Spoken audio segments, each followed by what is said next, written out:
প্রথম দফায় শান্তিপূর্ণ নির্বাচন, দ্বিতীয় দফা শান্তিপূর্ণ করতে কি প্রস্তুতি নির্বাচন কমিশনের? দ্বিতীয় দফার আগে কি ছক কষছে শাসক বিরোধী? প্রথম দফার বিপুল ভোটের প্রেক্ষিতে কি ধারণা তৈরি করছে তৃণমূল বিজেপি? কোন অস্ত্রের শান বাম কংগ্রেসের?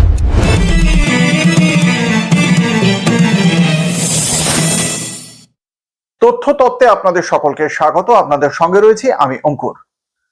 আগামী 29শে এপ্রিল দ্বিতীয় দফার বিধানসভা নির্বাচনে 142টি আসনে ভোট গ্রহণ হবে।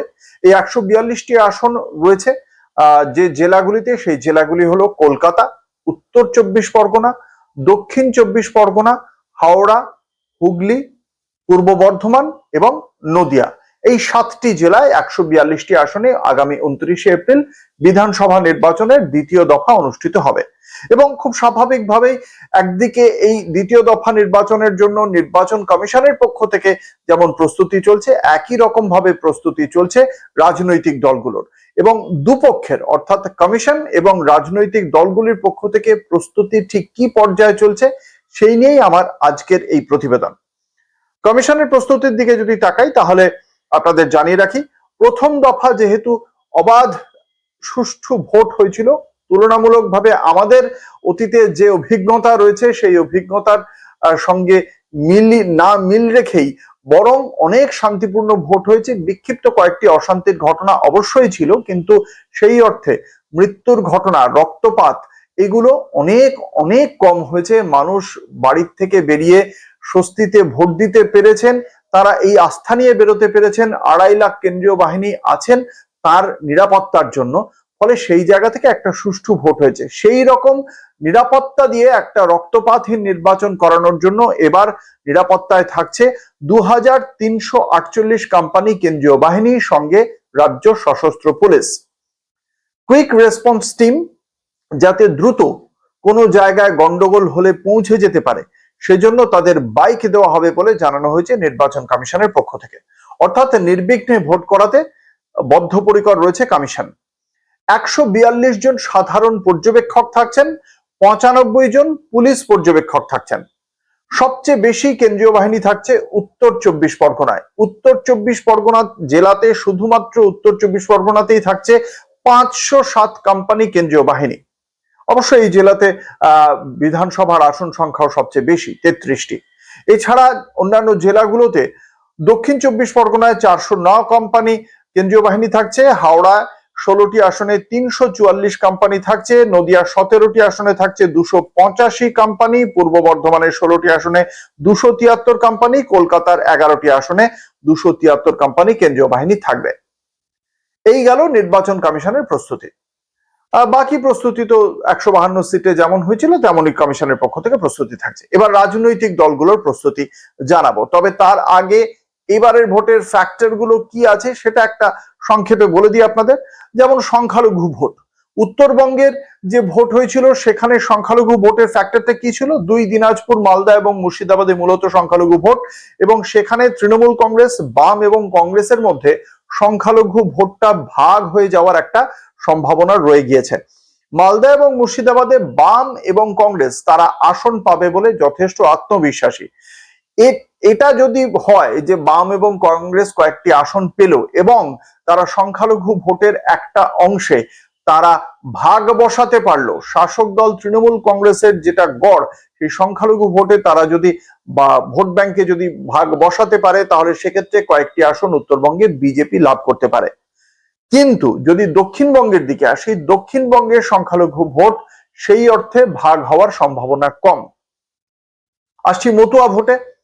মতুয়া ভোট মূলত নদিয়া এবং উত্তর 24 পরগনা, এবং এসআইআর পর্বে এখনো পর্যন্ত যা সূত্রের খবর, মতুয়া অধ্যুষিত যে ভোট কেন্দ্রগুলো রয়েছে, যে আসনগুলো রয়েছে, তার মধ্যে অন্তত 4টি আসনে মোট 85,000 মতুয়া সম্প্রদায়ের ভোটারের নাম বাদ গিয়েছে।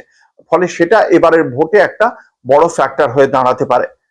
কিন্তু যাদের নাম কাটা গিয়েছে, ভোটার হিসেবে যাদের নাম কাটা গিয়েছে, তারা যে দলের উপরেই রাগ করুন না কেন, ইভিএম এ তারা রাগের প্রকাশ দেখাতে পারবেন না।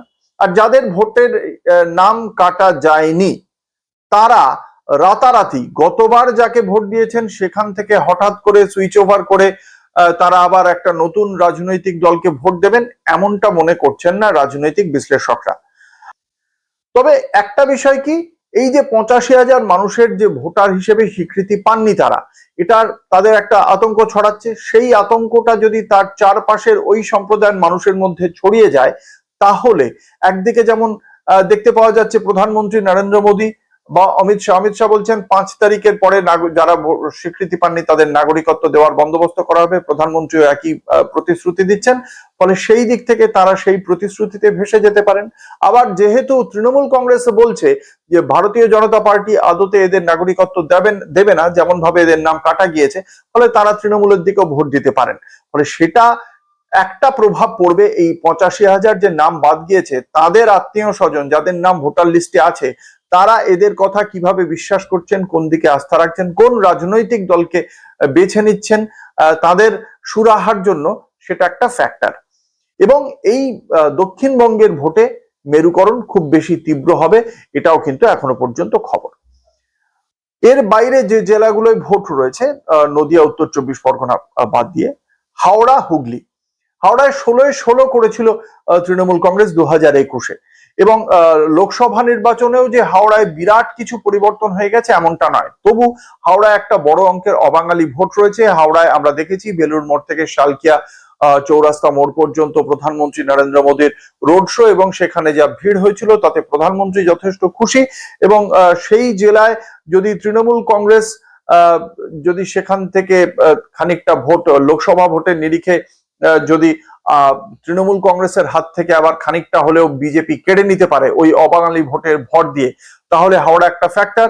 হুগলি 14টা তৃণমূল, 4টে বিজেপির ছিল এই লোকসভা ভোটের হিসেব মিলিয়ে, সব মিলিয়ে যদি দেখি 21 আর 24 মিলিয়ে, তাহলে সেখানে বিজেপি যদি তাদের আসন সংখ্যা বাড়াতে পারে, হুগলি আর হাওড়া এই দুটি ক্ষেত্রে বড় ফ্যাক্টর।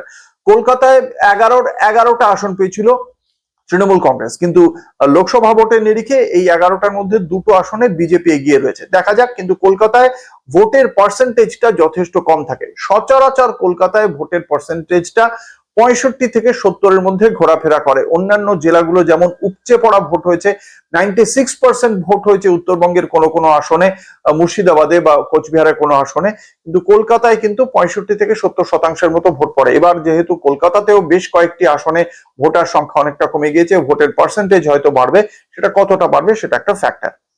এই গেল ফ্যাক্টর গুলো।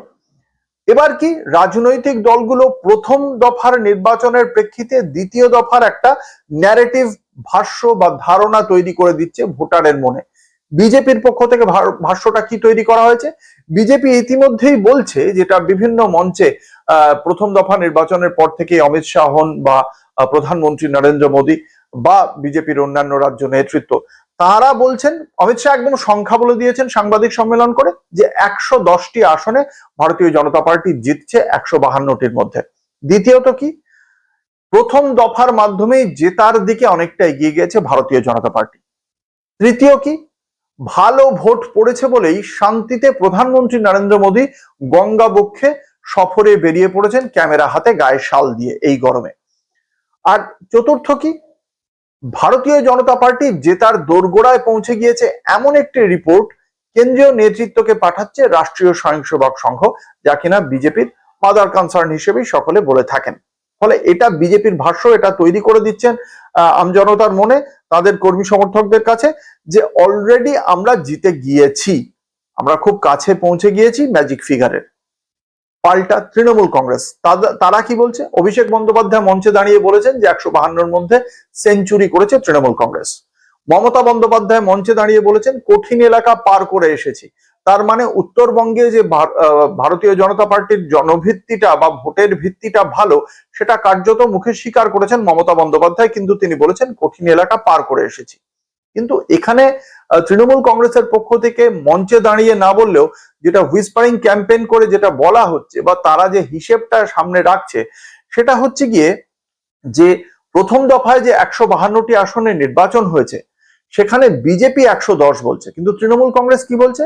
যে তৃণমূল কংগ্রেস যদি প্রথম দফায় সবচেয়ে খারাপ করে, তাহলে তারা 50টি আসন পাবে, 152টির মধ্যে 50টি আসন।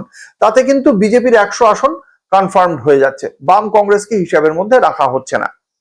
আর তৃণমূল কংগ্রেস তার পরের ধাপে অর্থাৎ দ্বিতীয় দফায় 142টি আসনের মধ্যে তারা কি বলছে, যে তৃণমূল কংগ্রেস 142টির মধ্যে যদি সবচেয়ে খারাপ করে তাহলে তারা 100 আসন পাবে। গতবারই 100 আসনের থেকে বেশি ছিল তৃণমূল কংগ্রেসের 2021-এর নির্বাচনের প্রেক্ষিতে। এই এলাকায় এই মুহূর্তে যে বিদায়ী বিধায়করা রয়েছেন সেই সংখ্যার নিরিখে তৃণমূল কংগ্রেস এই 142টি আসনে 100-র বেশি আসনে জিতে রয়েছে, এবং সেই জায়গা থেকে লোকসভার আসন বাদ দিয়ে। ফলে এই 100 দ্বিতীয় দফায় এবং প্রথম দফায় খুব খারাপ হলে 50, তাহলেই কিন্তু 150 অর্থাৎ ম্যাজিক ফিগার পার করে যাচ্ছে তৃণমূল কংগ্রেস। এবার সেক্ষেত্রে তৃণমূল কংগ্রেস এই ভাষ্যটা তৈরি করে দিচ্ছে জনতার মনে। সেটা কতটা হবে সেটা তো পরের বিষয়, কিন্তু বাকি যে দুটি রাজনৈতিক দল ছিল তাদেরও নিশ্চয়ই কিছু রাজনৈতিক ভাষ্য রয়েছে। বামফ্রন্ট এবং কংগ্রেস এবং বামফ্রন্টের সঙ্গে থাকা আইএসএফ, এদের কাছে, বামফ্রন্টের কাছে মূলত তাদের শরিক দল হিসেবে নেতৃত্বে থাকা সিপিএম, তাদের যে মূল বক্তব্য যে তারা প্রাসঙ্গিকতা খুঁজছে, এই ভোটে মরিয়া হয়ে লড়ছে যাতে অন্তত শূন্যের গেরো কাটানো যায়। সেটা বামফ্রন্ট হোক বা কংগ্রেস, উভয় পক্ষই শূন্যের গেরো কাটাতে চায়, ভোট শতাংশ বাড়িয়ে বাংলার রাজনীতিতে প্রাসঙ্গিকতা খোঁজার লড়াই করছে। এবার এটা অনেকগুলো জায়গায় পসিবল। কোন জায়গায় পসিবল? সংখ্যালঘু অধ্যুষিত যে সমস্ত জেলাগুলো রয়েছে, মালদা, মুর্শিদাবাদে কংগ্রেসের একটা সাংগঠনিক ভিত্তি বা মানুষের ভালোবাসা কংগ্রেসের সঙ্গে রয়েছে। তৃণমূল কংগ্রেসের বিরুদ্ধে প্রতিষ্ঠান বিরোধিতার একটা হাওয়া রয়েছে, সেই প্রতিষ্ঠান বিরোধিতার হাওয়ায় অনেকেই বিজেপিকে ভয় পাচ্ছেন, কিন্তু তৃণমূলকেও পছন্দ করছেন না। তাদের একটা অংশ, সংখ্যালঘুদের একটা অংশ কংগ্রেসের ছাতার তলায় ভিড় করতে পারে। অন্যদিকে আরেকটা অংশ যারা বিজেপিকে নিতে পারছেন না বা বিজেপিকে তাড়াতে চাইছেন, আটকাতে চাইছেন, এবং তৃণমূল কংগ্রেসকেও তারা দেখতে পাচ্ছেন না, তারা হয়তো সেই পুরনো বামফ্রন্টের যে সরকার, সেই সরকারকে যারা ভালোবাসছেন তারা হয়তো সেখানে কিছু ভোট দিতে পারেন। ফলে সেই ভোট শতাংশ বাড়া আর একটা সম্ভাবনা রয়েছে উভয় পক্ষেরই। আসনে কনভার্ট হবে কিনা সেটা পরবর্তী বিষয়, কিন্তু যদি ভোট শতাংশ বাড়ে তাহলে কিন্তু অনেকগুলো জেলাতে তৃণমূল কংগ্রেসের সমস্যা হতে পারে। একদিকে যেমন সংখ্যালঘু ভোটে কাট, আর দ্বিতীয় জায়গায় যেখানে কম ব্যবধানে তৃণমূল কংগ্রেস জিতেছিল, সেই কম ব্যবধানের আসনগুলোতে একটা বড় ফ্যাক্টর হয়ে উঠতে পারে বামফ্রন্ট এবং কংগ্রেস। ফলে দক্ষিণবঙ্গ তৃণমূল কংগ্রেসের গড় ধরা হলেও এখানে শাসকের যত আসনে বিরোধীরা ভাগ বসাতে পারবে, সেখানে এই অঙ্কটা ততটা বেশি বদলে যাবে। এখন দেখা যাক 29শে এপ্রিল ভোটে কিভাবে মানুষ ভোট দেন, এবং তার রেজাল্ট অবশ্যই আমরা জানতে পারবো 4 মে। কিন্তু তার আগে এই ধারণা, এই ভাষ্যই তৈরি করে দিচ্ছে রাজনৈতিক দলগুলো, এবং এই প্রস্তুতি নিচ্ছে নির্বাচন কমিশন। আমার প্রতিবেদন যদি আপনাদের ভালো লাগে তাহলে লাইক করুন, কমেন্ট করুন, সাবস্ক্রাইব করুন, শেয়ার করুন। সাবস্ক্রাইবটা অনেকেই করছেন না, আমি আবারও আবেদন রাখবো, সাবস্ক্রাইব করে দিন আমার চ্যানেল, এবং বেল আইকন মারলে আপনাদের কাছে পৌঁছে যাবে। বেল আইকনে ক্লিক করলে যে কখন আমি আমার ভিডিও আপলোড করছি আপনারা বেল আইকনেও ক্লিক করে রাখতে পারেন, সাবস্ক্রাইব করে দেবেন। আজকের মতো এই পর্যন্তই, নমস্কার।